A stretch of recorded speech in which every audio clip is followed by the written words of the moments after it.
YouTube, it is I, Sakarma, coming to you with a little bit of 1v1 action from Total Brohammer. I myself am head of the Beastmen, alongside Morgan the Shadowgave with his wicked sick dreadlocks, which we'll take a look at when we get into the fight. And I'm against Z, or Zed for the proper speaking folk among you, VR, two hats, exclamation mark. What are those things called? I think they're accent circonflex or something in French, but I have no idea what the fuck they're called in English. Little hats. I like little hats. Grammar hats. Anyways, you can see it's a super fast battle, so I'll slow it down because I have brought an all Vanguard army. So you're seeing these a lot more often in ladder, at least I am. Part of that is the reason that Karak, I always call him Karak, fuck, Kazrak can now forward deploy. So they can get a Lord who can forward deploy. I think there's, I erroneously said there's only about 2 Lords who can forward deploy, or 3. I was wrong, there's actually several. Surprisingly, it's a weird list. It's Tretch Craventail, Elithanar, Eleanor, Kazrak now, the Wolf Goblin on a Spider, or sorry, the Goblin Shaman, Great Shaman on a Spider Rider only, not on foot, also a weird pick. And then there was one more that I'm missing that I was just thought about. Oh, and yeah, I said Tretch Craventail, did I? Tretch Craventail again, if I already said him or not. But anyways, yeah, so it's only a handful of Lords that can forward deploy. So, yeah, it's interesting that they put, well, it's nice they put Kazrak in there, because I think Beastmen are a very, very viable Vanguard deployment army now. I think they are probably the, you know, in a competitive sense, the only Vanguard deployment army, just because of all the cheat. I mean, look how many units I was able to bring in. A lot of these are pretty effective against Wood Elves, especially against Wood Elves. I mean, Wood Elves really, if you see Beastmen, you're probably better off going one of those wood builds I've showed off in the past. I mean, woodman builds, or treeman builds rather, just, you know, Durthu and some treemans and some elite infantry, you're probably going to do better than trying to fight them like this, because there's just too many things here. So you see, we'll go over what I have. I brought 2 Senegors with throwing axes, 1 on each flank, alongside 4 Senegors, not with great weapons, because you don't need them. I brought Morgan the Shadowgave, and I brought a Brave Shaman of Wild. I mean, Shadow is probably the more effective lore, but you know, well, I think only Beastmen have access to Wild, so I wanted to bring it because I rarely play Beastmen, so, you know, just for a little bit of fun, and it's actually quite effective in this matchup. Over here we just have a fuck ton of Goreherd, Goreherd with shields, Ungoreherd, and yeah, that's the one Goreherd I brought, and then some more Goreherd with shields. So it's cross the line, just a, you know, pretty cheap but effective core of infantry that will do well against the lightly armored elves, because remember, elves don't have armor unless they're trees. Even the dragon is pretty lightly armored, I think at 50, yeah, so not a whole problem there. And then a couple of Ungor Raiders just to sprinkle in there to help shoot, you know, counter-snipe their infantry. In terms of regiments are renown, I only brought this one. These guys are very, very good, because none of the other ones have forward deploy. Oh, look at them, they're gangster looking. Holy shit, I never noticed that. They're just like pure. Do they all have red eyes, or just these guys? Let's see these guys' eyes. Show me your eyes. Show me your eyes. So yeah, they have red eyes, the black skin. They kind of look like Uruks. Oh man, very, very cool. They got those black shields. Yeah, these guys are funky looking, and they got mad, crazy horns. Their blades are. Why are all the blades in Warhammer look like they're on fire? They're always like red and, you know, like tinted, as if they just came out of a, you know, hot flame, or maybe I don't know. Maybe it's like a baboon's butt, like when they're in heat, it changes color. So maybe when these guys are in bloodlust frenzy, it changes color to red. So when they're near battle, that's a cool little bit of flavor. You guys could take that home with you. Yeah, let's say that's success. So right away, let's go over the Wood Elf team, who you can see is deployed right on top of my units. We've deployed right on top of each other. Kind of a mistake. If you're a Wood Elf player, never Vanguard deploy against Beastmen. In this current iteration, it's foolishness. It's madness, I say. So he's got Sisters of Thorn here. He's got Glade Riders. He's got 2 Glade Riders. I think they're Hagbane tips, or just regular. No, just regular. Meanwhile, he's got a front line of, what are these Glade Riders having tips? Starfire Shafts, I guess, expecting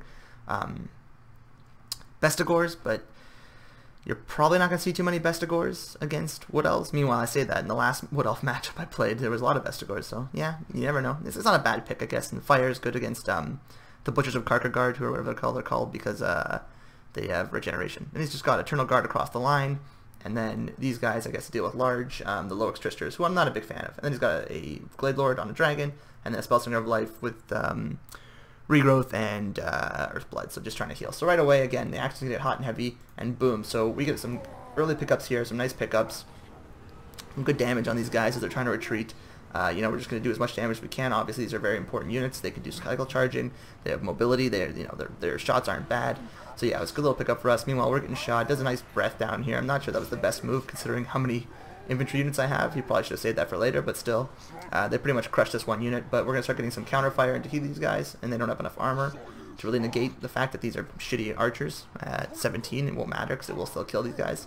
Meanwhile, I'm aggressively pathing over the flanks, on either flank to try and get around them. In the center, he's crushed this one unit of Ungor Herd. That's fine. He's going to come and hit this Ungor Raider. That's fine too. I'm going to try and send these Gore Herds. You know, again, I just want to. What I'm trying to do is crush these guys. And as you can see, my opponent's left his whole back line untended. So we're just going to rush right here. We're going to go roughshod right across these guys. Just murder them and trample them to the ground. And yeah, it's not a good time to be an archer in the Wood Elf Corps right now because we're murdering everything. We're killing everybody out here. Lock up your elves and lock up your trees because we murdered everybody out here. So we're killing these guys, revived to mean. The Sister are throwing right around trying to, you know, cause some damage where they can. You know, the Eternal Guard are trading okay against Ungor Herd, but I just have so many Ungor Herds. I have that Gore Herd going in there and they'll do much better. I have these guys doing okay. I'm going to start bringing magic in. And I actually should make a note of the 2 spells I brought. So I did not bring the Cygor summons. Instead what I brought was Vile Tide and Brave Scream. Those are 2 spells I brought. Both of them don't do well against armor, or at least this one says it does well against armor. I sincerely doubt it, but still, they're very cheap at 7 and 5, and you don't need to overcast them, and they do really, really good damage against unarmored infantry. As you're going to see, I'm just going to start popping these off and just wrecking these units as the battle goes on. Meanwhile, we've sort of collapsed on the back line, and we've killed some things, but I want to show, demonstrate just how effective this guy can be in this matchup. I want to see, hopefully we get a good spell in here. I think I missed one of them, but we will get another one at some point. And you can see they're all clumped up here. There's a lot of infantry. He's got a good breath attack in there trying to save his caster, but it's all going to be for naught. So here comes a heal from my opponent. Again, I'm waiting to see this guy cast a spell, hopefully, because, there's not much time left. You can see we've already run over his... Oh, did I just miss it? Ah, fuck, I might have just missed it. God damn it. It was too quick. There's no way. But yeah, it does a lot of damage. It does do a lot of damage, and we'll hopefully we'll catch another one. But I cast them pretty much continuously the whole game, and they're just very, very effective at just murdering them. Even these guys fighting them on their own are doing really well. They're just not trading effectively against Gore Herds. That's why I don't like these low Tristers. They're fighting Gore Herds and a couple of Lords, and they're just, look how quickly they're dying. It's brutal. Hopefully he gets another spell. Come on, do another spell. I was too busy microing elsewhere, so, oh, there we go. Here comes a Vile Tide. And just a ton of damage. For 5 magic, that's a ton of damage. And that will be effective against almost everything on the Wood Elf roster. So you can cast those all game long. You can cast a good 10, 12 of those easily over the course of a battle. So yeah, you can really, really wreck high elf infantry with that guy. I think he's a very, very good lord to bring as a, just a little damage dealer. Over here, we're wrapping everything up. Really, the only thing he has left that has any good health is the dragon. But, we're not afraid of the dragon. We can easily tear it down with this many troops, and considering it has such little armor.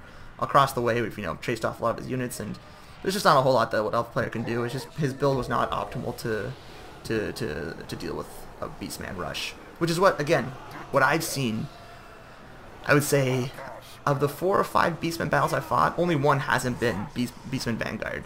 A lot of them were actually, a couple of them were kind of cheesy, where we brought like all Centaurs, like 99% Centaurs, which really bothered me. I mean, it was pretty lame, but what can you do?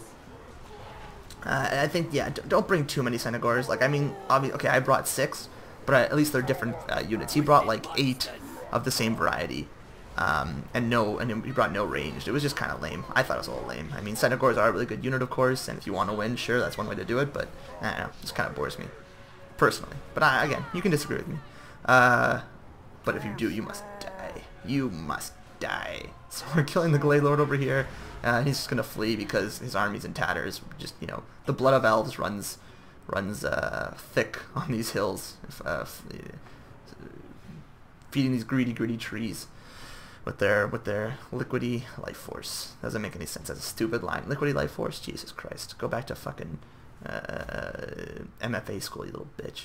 Anyways, let's go on how everyone did. So the Gore Herd rather, great performance. 92 kills for a 550 unit against Wood Elves. Fantastic. That's 10%, over 10% of the army from a very cheap unit. Good on him. Some of that might have been archers if he chased them down, not sure, but still, good stuff. All across the board here, these guys perform very well. They're super fast. I mean, they're just hard to deal with for Wood Elves unless you bring a lot of Wild Riders. And even then, I forgot to bring Poison Warhounds. I forgot those guys can Vanguard deploy. Can they? Let's make sure they can. Let's confirm. So we're not going to see the rest of the... Who cares? But let's see. Custom battle. I'm pretty sure they can forward deploy the Warhounds.